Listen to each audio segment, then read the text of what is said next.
Bismillahirrahmanirrahim. Assalamualaikum warahmatullahi wabarakatuh.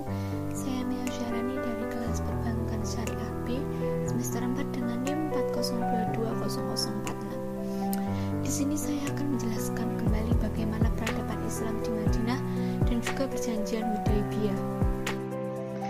Hijrah ke Madinah ini Nabi Muhammad SAW dan para sahabat selalu berdakwah kepada penduduk Madinah tanpa lelah dan putus asa. Dakwah yang ditujukan kepada orang-orang yang sudah masuk Islam agar melaksanakan hukum-hukum dan ibadah ritual. Dakwah yang ditujukan kepada orang-orang yang belum masuk Islam bertujuan agar mereka bersedia menerima Islam sebagai agamanya, mempelajari ajaran-ajarannya dan mengamalkannya. Masjid Nabawi adalah masjid yang dibangun Nabi Muhammad dalam usahanya dalam membentuk masyarakat Islam di Madinah. Masjid Nabawi dibangun pada bulan Rabiul Awal 1 Hijriah atau September 622 Masehi.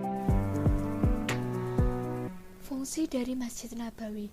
Masjid Nabawi mempunyai fungsi yang pada saat itu yaitu sebagai sarana pembinaan umat Islam di bidang akidah, ibadah, dan akhlak, menjadi tempat belajar agama Islam yang bersumber dari Al-Quran dan Al-Hadis, sebagai sarana tempat menyambung silaturahmi antara kaum muslimin, sebagai tempat sarana sosial, menjadi tempat bermusyawarah, dan yang terakhir adalah menjadi tempat untuk menyusun strategi perang. Dalam upaya untuk membangun perekonomian rakyat dan juga sebagai sarana dalam menyebarkan agama Islam, Nabi Muhammad dan para sahabat akhirnya membangun sebuah pasar yang letaknya tidak jauh dari Masjid Nabawi. Pasar ini dibangun dengan tujuan untuk mendidik umat bagaimana ajaran Islam mengatur roda perekonomian dan dengan begitu adilnya. Dengan adanya pasar ini telah merubah sistem pasar yang diterapkan oleh umat Yahudi pada saat itu. Dengan adanya pasar yang menganut sistem perekonomian Islam disambut hangat oleh masyarakat Madinah karena pasar tersebut dapat menguntungkan semua belah pihak, jauh dari riba dan juga keserakahan. Pasar Madinah inilah yang menjadi urat nadi perekonomian negara Islam yang pertama yang terletak di kota Madinah. Dalam hijrahnya ke Madinah, Nabi Muhammad juga mempersaudarakan kaum Muhajirin dan kaum Ansor. Kaum Muhajirin adalah orang-orang Islam yang berasal dari kota Mekah yang ikut juga ke Madinah bersama Nabi Muhammad SAW. Sedangkan kaum Ansor adalah kaum yang menerima kedatangan Nabi dan juga umat Islam di Madinah. Nabi Muhammad mempersaudarakan dengan tujuan agar mereka saling membantu dan mengasihi satu sama lain. Piagam Madinah. Madinah sendiri sudah memenuhi syarat atas sebuah negara yang pada akhirnya Nabi Muhammad SAW membuat sebuah konstitusi yang dinamakan dengan Piagam Madinah. Piagam Madinah merupakan sebuah undang-undang hasil dari perundingan antara umat Islam dengan non-Muslim yang ada di Madinah, yang digunakan sebagai dasar hidup atau aturan yang harus dipatuhi bersama antar pihak yang terkait. Piagam Madinah juga dijadikan sebagai dasar toleransi beragama. Inilah yang menginspirasi umat Islam sekarang untuk tetap menjaga toleransi umat beragama. Isi Piagam Madinah atau The Charter of Medina. Piagam Madinah juga mempunyai isi sebagai berikut. Yang pertama, dalam bidang politik, Nabi Muhammad SAW menyelesaikan semua masalah masyarakat Madinah berdasarkan semangat musyawarah dan berlandaskan keadilan. Yang kedua, pada bidang agama, rakyat Madinah bebas memilih dan mengamalkan agama masing-masing. Selain itu, mereka perlu menghormati agama lain yang dianut oleh orang lain. Yang ketiga, pada bidang sosial, setiap individu mempunyai tanggung jawab yang sama terhadap negara Madinah. Yang keempat, pada bidang perundangan, undang-undang Islam dilaksanakan menyeluruh, menjadikan cara hidup lebih tersusun dan diterima ramai.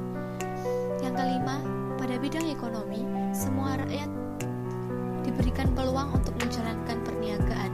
Amalan riba dan penipuan dilarang sama sekali dalam perekonomian Islam. Yang keenam, pada bidang pertahanan, setiap masyarakat mempunyai tanggung jawab untuk mempertahankan Madinah dan ancaman dari musuh luar.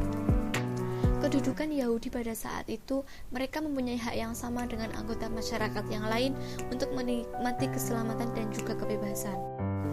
Perjanjian Hudaybiyah. Ketika Nabi Muhammad SAW mengizinkan kaum muslimin yang ada di Madinah untuk melakukan perjalanan ke Mekah. Perjalanan ini bertujuan untuk melaksanakan ibadah haji atau umroh. Berita ini disambut dengan sangat gembira oleh kaum muslimin yang ada di Madinah. Ada sebanyak 1.000 orang mulai berangkat menuju Mekah pada tahun 6 Hijriah Hijriah atau 628 Masehi.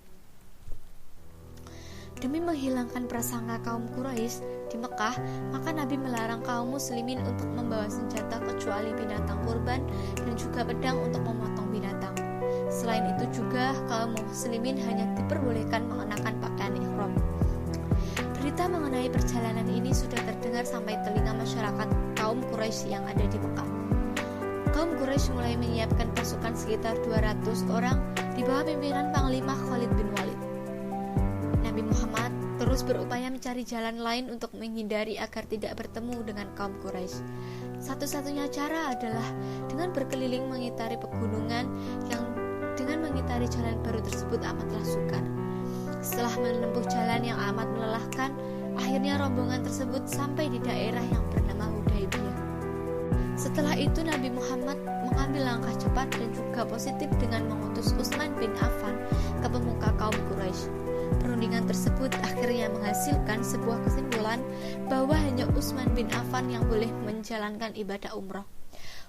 Orang Quraisy akhirnya percaya bahwa kedatangan Nabi dan kaum muslimin hanyalah untuk melakukan ibadah umroh, bukan berperang. Pihak Quraisy pun akhirnya mengirimkan utusannya untuk melaksanakan perundingan guna menghindari kesalahpahaman. Untuk mencapai kesepakatan, orang Quraisy yang diwakili oleh Suhail ibnu Umar dan kaum muslimin yang diwakili oleh Nabi Muhammad SAW sendiri yang ditemani oleh Ali bin Abi Thalib, yang akhirnya pertemuan tersebut menghasilkan perjanjian Hudaybiyah.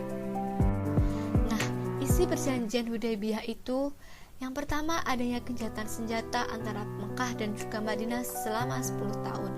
Yang kedua, warga Mekah yang menyeberang ke Madinah tanpa seizin walinya harus dikembalikan ke Mekah. Yang ketiga adalah warga Madinah yang menyeberang ke Mekah maka tidak boleh kembali ke Madinah. Yang keempat, selain warga Mekah dan juga Madinah dibebaskan memilih untuk memihak ke Mekah atau Madinah. Yang kelima, Nabi Muhammad dan pengikutnya harus meninggalkan Mekah, tetapi diperbolehkan kembali ke Mekah setelah setahun perjanjian itu. Mereka akan diizinkan tinggal selama 3 hari dengan syarat hanya membawa pedang dalam sarungnya, bukan digunakan untuk menyerang. Sekian yang dapat saya sampaikan, kurang lebihnya mohon maaf. Billahi taufik wal hidayah. Wassalamualaikum warahmatullahi